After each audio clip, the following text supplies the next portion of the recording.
নমস্কার বন্ধুরা, আমি তনুজা। এশীয় গল্প শোনাইতে তোমাদের সকলকে স্বাগত জানাই। মঙ্গলবারের নতুন গল্পের ডালি নিয়ে তোমাদের সামনে হাজির হয়েছি। আজকের গল্প মামলার ফল, লিখেছেন শরৎচন্দ্র চট্টোপাধ্যায়। তাহলে গল্পটা শুনতে থাকো। মামলার ফল।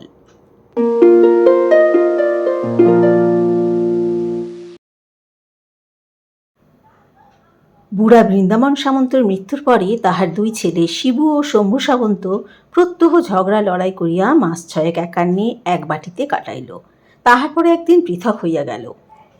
গ্রামের জমিদার চৌধুরী মশাই নিজে আসিয়া তাহাদের চাষবাস, জমি জমা, পুকুর বাগান সমস্ত ভাগ করিয়া দিলেন।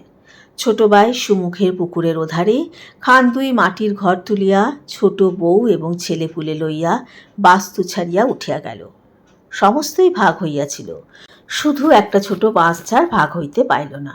কারণ শিবু আপত্তি করিয়া কহিল, চৌধুরী মশাই, বাঁশঝাড়টা আমার নিতান্তই চাই। ঘর তো সব পুরনো হয়েছে, চালের বাতা বাকারি বদলাতে, খোঁটাখুঁটি দিতে বাঁশ আমার নিত্য প্রয়োজন। গায়ে কার কাছে চাইতে যাব বলুন? শম্ভু প্রতিবাদের জন্য উঠিয়া বড় ভাইয়ের মুখের উপর হাত নাড়িয়া বলিল, আহা, ওর ঘরে খোঁটাখুঁটিতে বাঁশ চাই, আর আমার ঘরে কলা গাছ চিরে দিলেই হবে না? সে হবে না, সে হবে না চৌধুরী মশাই। বাঁশ ছাড়টা আমার না থাকলেই চলবে না, তা বলে দিচ্ছি। মীমাংসা ওই পর্যন্তই হইয়া রহিল। সুতরাং এই সম্পত্তিটা রহিল দুই শরিকের। তাহার ফল হইল এই যে, শম্ভু একটা কঞ্চিতে হাত দিতে আসিলেও শিবু দা লইয়া তাড়িয়া আসে, এবং শিবু স্ত্রী বাঁশঝাড়ের তলা দিয়ে হাঁটিলেও শম্ভু লাঠি লইয়া মারিতে দৌড়ায়। সেদিন সকালে এই বাঁশঝাড় উপলক্ষ করিয়াই উভয় পরিবারে তুমুল দাঙ্গা হইয়া গেল। ষষ্ঠী পূজা কিংবা এমনি কি একটা দৈবকার্যে বড় বউ গঙ্গামণির কিছু বাঁশ পাতার আবশ্যক ছিল। পল্লীগ্রামে এই বস্তুটি দুর্লভ নয়, অনায়াসে অন্যত্র সংগ্রহ হইতে পারিত। কিন্তু নিজের থাকিতে পরের কাছে হাত পাতিতে তাহার শরম বোধ হইল। বিশেষত তাহার মনে ভরসা ছিল, দেবর এতক্ষণে নিশ্চয়ই মাঠে গিয়াছে, ছোট বউ একা আর করবে কি? কিন্তু কি কারণে শম্ভু সেদিন মাঠে বাহির হইতে বিলম্ব হইয়াছিল। সে সবে মাত্র পান্তা ভাত শেষ করিয়া হাত ধুইবার উদ্যোগ করিতেছিল। এমনি সময়ে ছোট বউ পুকুর ঘাট হইতে উঠি পড়ি করিয়া ছুটিয়া আসিয়া স্বামীকে সংবাদ দিল। শম্ভুর কোথায় রইল জলের ঘটি, কোথায় রইল হাত মুখ ধোয়া। সে রই রাই শব্দে সমস্ত পাড়াটা তোল পার করিয়া 3 লাফে আসিয়া এঁটো হাতেই পাতা কয়টি কাড়িয়া লইয়া টান মারিয়া ফেলিয়া দিল, এবং সঙ্গে সঙ্গে বড় ভাজের প্রতি যে সকল বাক্য প্রয়োগ করিল, সে সকল সে আর যেখানেই শিখিয়া থাকুক, রামায়ণের লক্ষণ চরিত্র হইতে যে শিক্ষা করে নাই, তাহা নিঃসংশয়ে বলা যায়। এদিকে বড় বউ কাঁদিতে কাঁদিতে বাড়ি গিয়া মাঠের স্বামীর নিকট খবর পাঠাইয়া দিল। শিবু লাঙ্গল ফেলিয়া কাস্তে হাতে করিয়া ছুটিয়া আসিল, এবং বাঁশঝাড়ের অদূরে দাঁড়াইয়া অনুপস্থিত কনিষ্ঠের উদ্দেশ্যে অস্ত্র ঘুরাইয়া চিৎকার করিয়া এমন কাণ্ড বাধাইল যে ভিড় জমিয়া গেল। তাহাতেও যখন ক্ষোভ মিটিল না, তখন সেই জমিদার বাড়িতে নালিশ করিতে গেল, এবং এই বলিয়া শাসাইয়া গেল যে, চৌধুরী মশাই এর বিচার করেন ভালোই, না হইলে সে সদরে গিয়া 1 নম্বর রুজু করিবে, তবে তাহার নাম শিবু সামন্ত। ওদিকে শম্ভু বাঁশপাতা কাড়ার কর্তব্যটা শেষ করিয়াই মনের সুখে হাল গরু লইয়া মাঠে চলিয়া গিয়াছিল। স্ত্রীর নিষেধ শুনে নাই। বাড়িতে ছোট বউ একা। ইতিমধ্যে ভাসুর আসিয়া চিৎকারে পাড়া জড়ো করিয়া বীর দর্পে একতরফা জয়ী হইয়া চলিয়া গেলেন। ভদ্রবধূ হইয়া সে সমস্ত কানে শুনিয়াও একটা কথারও জবাব দিতে পারিল না। ইহাতে তাহার মনস্তাপ ও স্বামীর বিরুদ্ধে অভিমানের অবধি রইল না। সে রান্নাঘরের দিকেও গেল না, বিরস মুখে দাওয়ার উপর পা ছড়াইয়া বসিয়া রহিল। শিবুর বাড়িতেও সেই দশা। বড় বউ প্রতিজ্ঞা করিয়া স্বামীর পথ চাহিয়া বসিয়া আছে। হয় সে ইহার একটা বিহিত করুক, নয় সে জলটুকু পর্যন্ত মুখে না দিয়া বাপের বাড়ি চলিয়া যাইবে। দুটো বাঁশপাতার জন্যে দেওরের হাতে এত লাঞ্ছনা! বেলা 1:30 প্রহর হইয়া গেল, তখনও শিবুর দেখা নাই। বড় বউ ছটফট করিতে লাগিল। কি জানি চৌধুরী মশাইয়ের বাটি হইতেই বা তিনি নম্বর রুজু করিতে সোজা সদরে চলিয়া গেলেন। এমন সময় বাহিরের দরজায় ছনত করিয়া সজোরে ধাক্কা দিয়া শম্ভুর বড় ছেলে গয়ারাম প্রবেশ করিল। বয়স তাহার 16-17 কিংবা এমনি একটা কিছু, কিন্তু এই বয়সী ক্রোধ এবং ভাষাটা তাহার বাপকেও ডিঙাইয়া গিয়াছিল। সে গ্রামের মাইনর স্কুলে পড়ে। আজকাল মর্নিং স্কুল, বেলা 10:30টায় স্কুলে ছুটি হইয়াছে। গয়ারামের যখন 1 বৎসর বয়স তখন জননীর মৃত্যু হয়। তাহার পিতা শম্ভু পুনরায় বিবাহ করিয়া নূতন বধূ ঘরে আনিল বটে, কিন্তু এই মা মরা ছেলেটিকে মানুষ করিবার দায় জ্যাঠাইমার উপরেই পড়িল, এবং এতকাল 2 ভাই পৃথক না হওয়া পর্যন্ত এ ভার তিনিই বহন করিয়া আসিতেছিলেন। বিমাতার সহিত তাহার কোনো দিনই বিশেষ কোনো সম্বন্ধ ছিল না। এমনকি তাহার নূতন বাড়িতে উঠিয়া যাওয়ার পরেও গয়ারাম যেখানে যেদিন সুবিধে পাইত আহার করিয়া লইত। আজ সে স্কুলে ছুটির পর বাড়ি ঢুকিয়া বিমাতার মুখ এবং আহারের বন্দোবস্ত দেখিয়া প্রজ্বলিত হুতাশনবৎ এ বাড়িতে আসিতেছিল।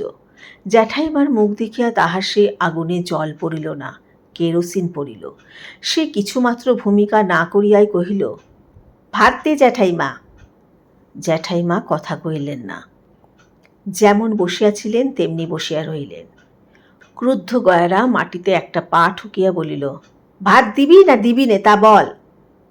গঙ্গামণি সক্রোধে মুখ তুলিয়া তর্জন করিয়া কহিলেন, তোর জন্য ভাত রেঁধে বসে আছি, তাই দেব।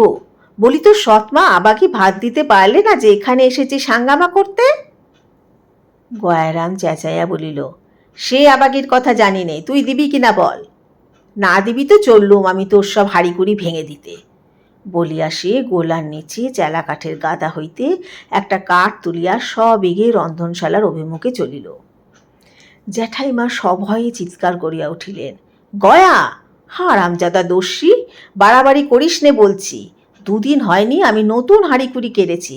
একটা কিছু ভাঙলে তোর জ্যাঠাকে দিয়ে তোর একখানা পা যদি না ভাঙাই তো তখন বলিস। হ্যাঁ।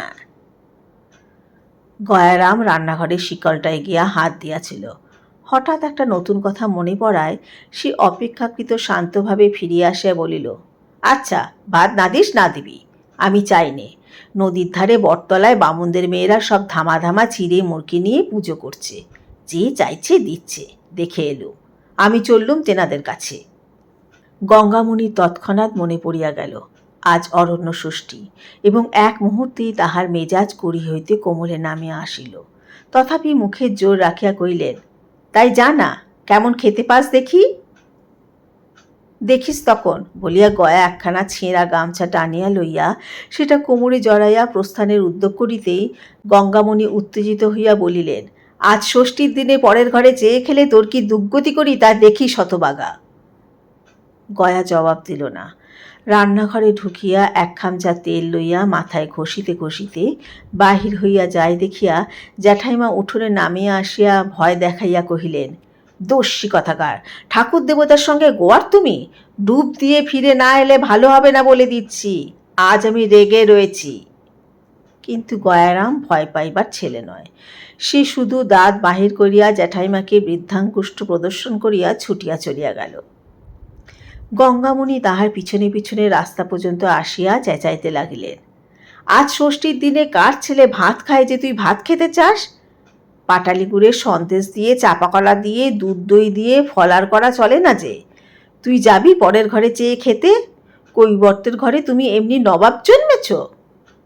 গয়া কিছু দূরে ফিরিয়া দাঁড়াইয়া বলিল, তবে তুই দিলি না কেন পোড়ার মুখী? কেন বললি নেই? গঙ্গামণি গালে হাত দিয়া অবাক হইয়া বলিলেন, শোনো কথা ছেলের, কখন আবার বললুম তোকে কিছু নেই? কোথায় চান কোথায় কি দস্যির মতো ঢুকেই বলে, দে ভাত। ভাত কি আজ খেতে আছে যে দেব? আমি বলি সবই তো মজুদ, ডুবটা দিয়ে এলেই। গয়া কহিল, ফলার তোর প্রচুর, রোজ রোজ আবাকিরা ঝগড়া করে রান্নাঘরে শিকল টেনে দিয়ে পা ছড়িয়ে বসে থাকবে, আর রোজ আমি 3 পোর বেলায় ভাতে ভাত খাবো। যা, আমি তোদের কারুর কাছে খেতে চাই নে। বলিয়া সে হন হন করিয়া চলিয়া যায়। দেখিয়া গঙ্গামণি সেইখানে দাঁড়াইয়া কাঁদো কাঁদো গলায় চেঁচাইতে লাগিলেন, আজ ষষ্ঠীর দিন কারো কাছে চেয়ে খেয়ে অমঙ্গল করিস নে গয়া। লক্ষ্মী বাপ আমার, না হয় 4টে পয়সা দেব রে, শোন। গয়ারাম ভ্রুক্ষেপও করিল না, দ্রুত বেগে প্রস্থান করিল। বলিতে বলিতে গেল, চাই না আমি ফলার, চাই না আমি পয়সা, তোর ফলারে আমি, ইত্যাদি ইত্যাদি। সেই দৃষ্টির অন্তরালে চলিয়া গেলে গঙ্গামণি বাড়ি ফিরিয়া রাগে দুঃখে অভিমানে নির্জীবের মতো দাওয়ার উপর বসিয়া পড়িলেন এবং গয়ার কুব্যবহারের মর্মাহত হইয়া তাহার বিমাতার মাথা খাইতে লাগিলেন। কিন্তু নদীর পথে চলিতে চলিতে গয়ার জ্যাঠাইমার কথাগুলো কানে বাজিতে লাগিল। একে উত্তম আহারের প্রতি স্বভাবতই তাহার একটু অধিক লোভ ছিল। পাটালি গুড়ের সন্দেশ, দধি, দুগ্ধ, চাপাকলা, তাহার উপর 4 পয়সা দক্ষিণা। মনটা তাহা দ্রুত নরম হইয়া আসিতে লাগিল। স্নান সারিয়া গয়ারাম প্রচণ্ড ক্ষুধা লইয়া ফিরিয়া আসিল। উঠোনে দাঁড়াইয়া ডাক দিল, ফলারের সব শিগগির নিয়ে আয় জ্যাঠাইমা, আমার বড্ড খিদে পেয়েছে, কিন্তু পাটালি সন্দেশ কম দিবি তো আজ তোকেই খেয়ে ফেলব। গঙ্গামণি সেইমাত্র গরুর কাজ করিতে গোয়ালে ঢুকিয়াছিলেন। গয়ার ডাক শুনিয়া মনে মনে প্রমাদ গণিলেন। ঘরে দুধ দই চিরা গুড় ছিল বটে, কিন্তু চাপা কলাও ছিল না, পাটালি গুড়ের সন্দেশও ছিল না। তখন গয়াকে আটকাইবার জন্য যা মুখে আসিয়াছিল তাই বলিয়া লোভ দেখাইয়াছিলেন। তিনি সেইখান হইতে সাড়া দিয়া কহিলেন, তুই ততক্ষণ ভিজে কাপড় ছাড় বাবা, আমি পুকুর থেকে হাত ধুয়ে আসছি। শিগগির আয় বলিয়া হুকুম চালাইয়া গয়া কাপড় ছাড়িয়া নিজেই একটা আসন পাতিয়া ঘটিতে জল গড়াইয়া প্রস্তুত হইয়া বসিল। গঙ্গামণি তাড়াতাড়ি হাত ধুইয়া আসিয়া তাহার প্রসন্ন মেজাজ দেখিয়া খুশি হইয়া বলিলেন, এই তো আমার লক্ষ্মী ছেলে, কথায় কথায় কি রাগ করতে আছে বাবা? বলিয়া তিনি ভাড়ার হইতে আহারের সমস্ত আয়োজন আনিয়া সম্মুখে উপস্থিত করিলেন। গয়ারাম চক্ষের পলকেই উপকরণগুলো দেখিয়া লইয়া তীক্ষ্ণ কণ্ঠে জিজ্ঞাসা করিল, চাপা কলা কই? গঙ্গামণি ইতস্তত করিয়া কহিলেন, ঢাকা দিতে মনে নেই বাবা, সব কটা ইঁদুরে খেয়ে গেছে। একটা বেড়াল না পুষলে আর নয় দেখছি। গয়া হাসিয়া বলিল, কলা কখনো ইঁদুরে খায়? তোর ছিল না তাই কেন বল না? গঙ্গামণি অবাক হইয়া কহিলেন, সে কি কথা রে, কলা ইঁদুরে খায় না? গয়া চিরা দই মাখিতে মাখিতে বলিল, আচ্ছা খায় খায়, কলা আমার দরকার নেই, পাটালি গুড়ের সন্দেশ নিয়ে আয়, কম আনিসনি যেন। জ্যাঠাইমা পুনরায় ভাড়ারে ঢুকিয়া মিছামিছি কিছুক্ষণ হাঁড়ি করে নাড়িয়া সভয়ে বলিয়া উঠিলেন, যা, এও ইঁদুরে খেয়ে গেছে বাবা, এক ফোঁটা নেই। কখন মন ভুলন্তে হাড়ির মুখ খুলে রেখেছি। তাহার কথা শেষ না হইতেই গয়া চোখ পাকাইয়া চেঁচাইয়া উঠিল, পাটালি গুড় কখন ইঁদুরে খায় রাক্ষসী? আমার সঙ্গে চালাকি? তোর যদি কিছু নেই তবে কেন আমাকে ডাকলি? জ্যাঠাইমা বাহিরে আসিয়া বলিলেন, সত্যি বলছি গয়া। গয়া লাফাইয়া উঠিয়া কহিল, তবু বলছো সত্যি? যা, আমি তোর কিছু খেতে চাইনি। বলিয়া সে পা দিয়া টান মারিয়া সমস্ত আয়োজন উঠানে ছড়াইয়া ফেলিয়া দিয়া বলিল, আচ্ছা আমি দেখাচ্ছি মজা, বলিয়া সেই চেলা কাঠটা হাতে তুলিয়া ভাড়ারের দিকে ছুটিল। গঙ্গামণি হাঁ হাঁ করিয়া ছুটিয়া গিয়া পড়িলেন, কিন্তু চক্ষের নিমিষে ক্রুদ্ধ গয়ারাম হাঁড়ি কুড়ি ভাঙিয়া জিনিসপত্র ছড়াইয়া একাকার করিয়া দিল। বাধা দিতে গিয়া তিনি হাতের উপর সামান্য একটু আঘাত পাইলেন। ঠিক এমনি সময় শিবু জমিদার বাটি হইতে ফিরিয়া আসিল। হাঙ্গামা শুনিয়া চিৎকার শব্দের কারণ জিজ্ঞাসা করিতেই গঙ্গামণি স্বামীর সাড়া পাইয়া কাঁদিয়া উঠিলেন এবং গয়ারাম হাতের কাঠটা ফেলিয়া দিয়া ঊর্ধ্বশ্বাসে দৌড় মারিল। শিবু ক্রুদ্ধস্বরে প্রশ্ন করিল, ব্যাপার কি? গঙ্গামণি কাঁদিয়া কহিল, গয়া আমার সর্বস্ব ভেঙে দিয়ে হাতে আমার এক ঘা বসিয়ে দিয়ে পালিয়েছে, এই দেখো ফুলে উঠেছে। বলিয়া সে স্বামীকে হাতটা দেখাইল। শিবুর পশ্চাতে তার ছোট সম্বন্ধে ছিল, হুঁশিয়ার এবং লেখাপড়া জানে বলিয়া জমিদার বাটিতে যাইবার সময় শিবু তাহাকে ও পাড়া হইতে ডাকিয়া লইয়া গিয়াছিল। সে কহিল, সামন্তমশাই, এ সমস্ত ওই ছোট সামন্তর কারসাজি, ছেলেকে দিয়ে সেই এই কাজ করিয়েছে। কি বলো দিদি, এই নয়? গঙ্গামণি তখন অন্তর জ্বলিতেছিল। সে তৎক্ষণাৎ ঘাড় নাড়িয়া কহিল, ঠিক ভাই, ওই মুখ পোড়াই ছোড়াকে শিখিয়ে দিয়ে আমাকে মার খাইয়েছে। এর কি করবে তোমরা করো, নইলে আমি গলায় দড়ি দিয়ে মরব। এত বেলা পর্যন্ত শিবুর নাওয়া খাওয়া নাই, জমিদারের কাছেও সুবিচার হয় নাই, তাহাতে বাড়ি পা দিতে না দিতে এই কাণ্ড। তাহার আর হিতাহিত জ্ঞান রইল না। সে প্রচণ্ড একটা শপথ করিয়া বলিয়া উঠিল, এই আমি চললুম থানায় দারোগার কাছে, এর বিহিত না করতে পারি তো আমি বিন্দু সামন্তর ছেলে নই। তাহার শালা লেখাপড়া জানা লোক, বিশেষত তাহার গয়ার উপর আগে হইতেই আক্রোশ ছিল। সে কহিল, আইন মতে এর নাম অনধিকার প্রবেশ। লাঠি নিয়ে বাড়ি চড়াও হওয়া, জিনিসপত্র ভাঙা, মেয়ে মানুষের গায়ে হাত তোলা, এর শাস্তি 6 মাস জেল। সামন্তমশাই, তুমি কোমর বেঁধে দাঁড়াও দেখি, আমি কেমন না বাপ বেটাকে একসঙ্গে জেলে পুরতে পারি। শিবু আর দ্বিরুক্তি করিল না, সম্বন্ধীর হাত ধরিয়া থানার দারোগার উদ্দেশ্যে প্রস্থান করিল। গঙ্গামণি সকলের চেয়ে বেশি রাগ পড়িয়াছিল দেবর ও ছোট বধূর ওপর। সে এই লইয়া একটা হুলস্থুল করিবার উদ্দেশ্যে কবাটে শিকল তুলিয়া দিয়া সেই চেলাকাঠ হাতে করিয়া সোজা শম্ভুর উঠানে আসিয়া দাঁড়াইল। উচ্চকণ্ঠে কহিল, কেমন গো ছোট কর্তা, ছেলেকে দিয়ে আমাকে মার খাওয়াবে? এখন বাপ বেটায় একসঙ্গে ফাটকে যাও। শম্ভু সেইমাত্র তাহার এই পক্ষের ছেলেটাকে লইয়া ফলা শেষ করিয়া দাঁড়াইয়াছে। বড় ভাজের মূর্তি এবং তাহার হাতের চেলাকাঠটা দেখিয়া হতবুদ্ধি হইয়া গেল। কহিল, হয়েছে কি? আমি তো কিছুই জানি নে। গঙ্গামণি মুখ বিকৃত করিয়া জবাব দিল, আর ন্যাকা শাস্তে হবে না, দারোগা আসছে, তার কাছে গিয়ে বলো কিছুই জানো কি না। ছোট বউ ঘর হইতে বাহির হইয়া একটি খুঁটি ঠেস দিয়া নিঃশব্দে দাঁড়াইল। শম্ভু মনে মনে ভয় পাইয়া কাছে আসিয়া গঙ্গামণির একটা হাত চাপিয়া ধরিয়া কহিল, মাইরি বলছি বড় বউঠান, আমরা কিছুই জানি নে। কথাটা যে সত্য বড় বউ তাহা নিজেও জানিত, কিন্তু তখন উদারতার সময় নয়। সে শম্ভুর মুখের উপরেই 16 আনা দোষ চাপাইয়া সত্য মিথ্যায় জড়াইয়া গয়ারামের কীর্তি বিবৃত করিল। এই ছেলেটাকে যাহারা জানে তাহাদের পক্ষে ঘটনাটা অবিশ্বাস করা শক্ত। স্বল্পভাষিণী ছোট বউ এতক্ষণে মুখ খুলিল। স্বামীকে কহিল, কেমন, যা বলেছেন তাই হলো কি না? কতদিন বলি, ওগো দস্যি ছোনাটাকে আর ঘরে ঢুকতে দিও নি। তোমার ছোট ছোটটাকে হোক না হোক মেরে মেরে কোন দিন খুন করে ফেলবে, তা গেরাচ্ছিই হয় না। এখন কথা খাটল তো? শম্ভু অনুনয় করিয়া গঙ্গামণিকে কহিল, আমার দিব্যি বড় বউঠান, দাদা সত্যি নাকি থানায় গেছে? তাহার করুণ কণ্ঠস্বরে কতকটা নরম হইয়া বড় বউ জোর দিয়া বলিল, তোমার দিব্যি ঠাকুরপো গেছে, সঙ্গে আমাদের পাঁচুও গেছে। শম্ভু অত্যন্ত ভীত হইয়া উঠিল। ছোট বউ স্বামীকে লক্ষ্য করিয়া বলিতে লাগিল, নিত্যি বলি দিদি, কোথায় যে নদীর ওপর সরকারি পুল হচ্ছে, কত লোক খাটতে যাচ্ছে, সেথায় নিয়ে গিয়ে ওরে কাজে লাগিয়ে দাও, তারা চাবুক মারবে আর কাজ করাবে, পালাবার চটি নেই, 2 দিনে সোজা হয়ে যাবে। তা না, স্কুলে দিয়েছে পড়ুক, ছেলে যেন ওর উকিল মুক্তার হবে। শম্ভু কাতর হইয়া বলিল, আরে সাধে দিইনি সেখানে, সবাই কি ঘরে ফিরতে পায়?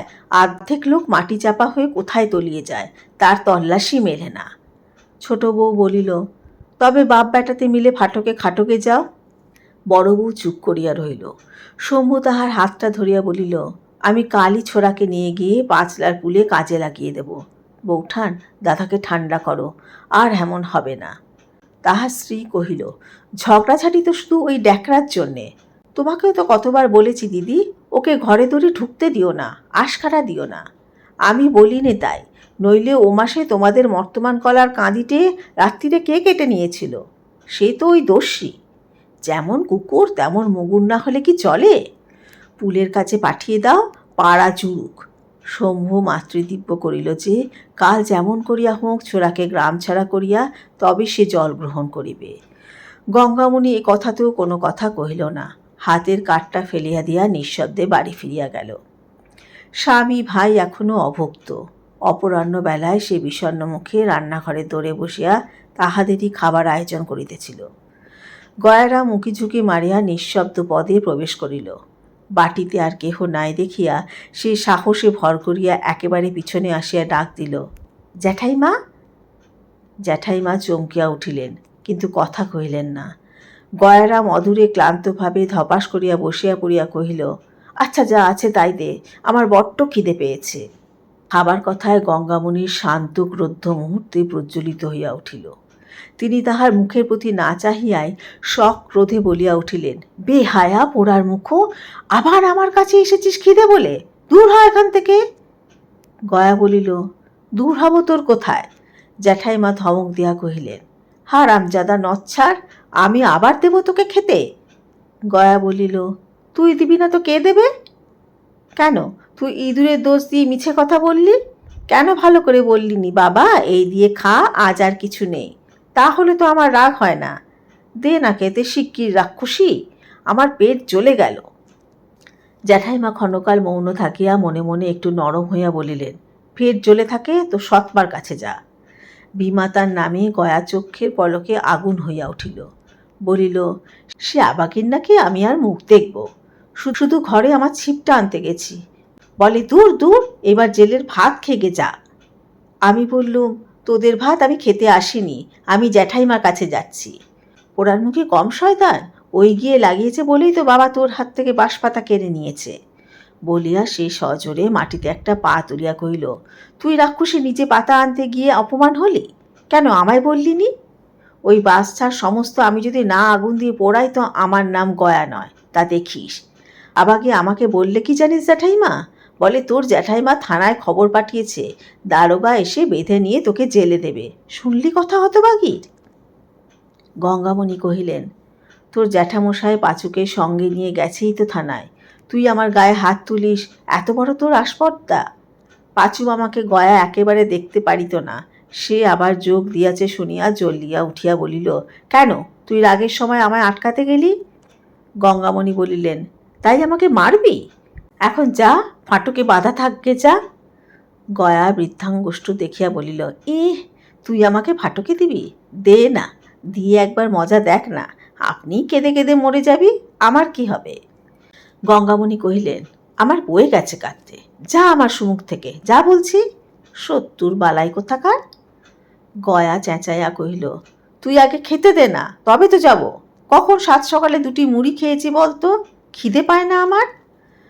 গঙ্গামণি কি একটা বলিতে যাইতেছিলেন, এমন সময় শিবু পাঁচুকে লইয়া থানা হইতে ফিরিয়া আসিল এবং গয়ার প্রতি চোখ পড়িবা মাত্রই বারুদের মতো জ্বলিয়া উঠিয়া চিৎকার করিল, হারামজাদা পাজি, আবার বাড়ি ঢুকেছে, বেরো বেরো বলছি। পাঁচু, ধর তো শুয়োরকে। বিদ্যুৎ বেগে গয়ারাম দরজা দিয়া দৌড় মারিল, চেঁচাইয়া বলিয়া গেল, পেঁচু শালার একটা ঠ্যাং না ভেঙে দিত, আমার নামই গয়ারাম নয়। চক্ষের পলকে এই কাণ্ড ঘটিয়া গেল। গঙ্গামণি একটা কথা কহিবারও অবকাশ পাইল না।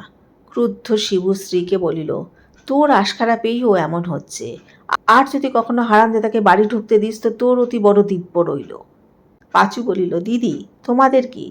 আমারই সর্বনাশ, কখন রাত ভিতে লুকিয়ে আমার ঠ্যাঙেই ও ঠ্যাঙা মারবে দেখছি। শিবু কইল, কাল সকালে যদি না পুলিশ পেয়াদা দিয়ে ওর হাতে দড়ি পড়ায় তো আমার, ইত্যাদি ইত্যাদি। গঙ্গামণি কাঠ হইয়া বসিয়া রইল, একটা কথাও তাহার মুখ দিয়া বাহির হইল না। ভীতু পাঁচ করি সে রাত্রে আর বাড়ি গেল না, এইখানে শুইয়া রহিল।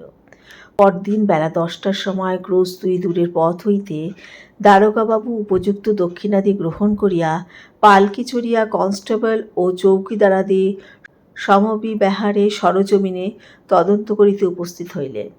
অনধিকার প্রবেশ, জিনিসপত্র তছরূপাত, চেলা কাঠের দ্বারা স্ত্রীলোকের অঙ্গে প্রহার ইত্যাদি বড় বড় ধারার অভিযোগ সমস্ত গ্রামময় একটা হুলস্থুল পড়িয়া গেল। প্রধান আসামি গয়ারাম, তাহাকে কৌশলে ধরিয়া আনিয়া হাজির করিতেই সে কনস্টেবল চৌকিদার প্রভৃতি দেখিয়া ভয়ে কাঁদিয়া ফেলিয়া বলিল, আমাকে কেউ দেখিতে পারে না বলে আমাকে ফাটকে দিতে চায়। দারোগা বুড়ো মানুষ, তিনি আসামির বয়স এবং কান্না দেখিয়া দয়ার্ত চিত্তে জিজ্ঞাসা করিলেন, তোমাকে কেউ ভালোবাসে না গয়ারাম? গয়া কহিল, আমাকে শুধু আমার জ্যাঠাইমা ভালোবাসে, আর কেউ না। দারোগা প্রশ্ন করিল, তবে জ্যাঠাইমাকে মেরেছ কেন? গয়া বলিল, না মারিনি, কবাটের আড়ালে গঙ্গামণি দাঁড়াইয়া ছিলেন, সেই দিকে চাহিয়া কইল, তোকে আমি কখন মেরেছি জ্যাঠাইমা? পাঁচু নিকটে বসিয়াছিল, সে একটু কটাক্ষে চাহিয়া কইল, দিদি, হুজুর জিজ্ঞাসা করছেন, সত্যি কথা বল, ও কাল দুপুরবেলা বাড়ি চড়াও হয়ে কাঠের বাড়ি তোমাকে মারেনি? ধর্মাবতারের কাছে যেন মিথ্যে কথা বলো না। গঙ্গামণি অস্ফুটে যাহা কহিলেন, পাঁচু তাহাই পরিস্ফুট করিয়া বলিল, হাঁ হুজুর, আমার দিদি বলছেন ও মেরেছে। গয়া অগ্নিমূত্রী হইয়া চেঁচাইয়া উঠিল, দেখ পেঁচু, তোর আমি না পা ভাঙি তো। রাগে কথাটা তার সম্পূর্ণ হইতে পাইল না, কাঁদিয়া ফেলিল।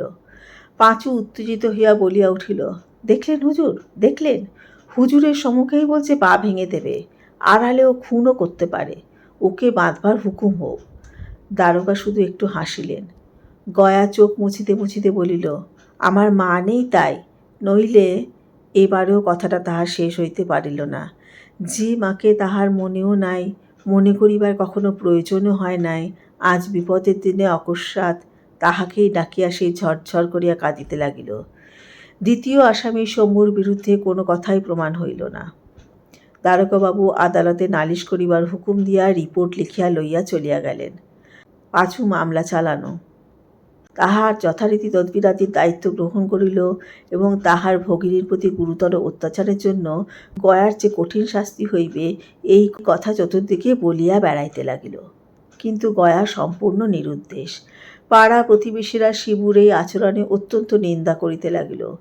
শিবু তাহাদের সহিত লড়াই করিয়া বেড়াইতে লাগিল, কিন্তু শিবুর স্ত্রী একেবারে চুপচাপ।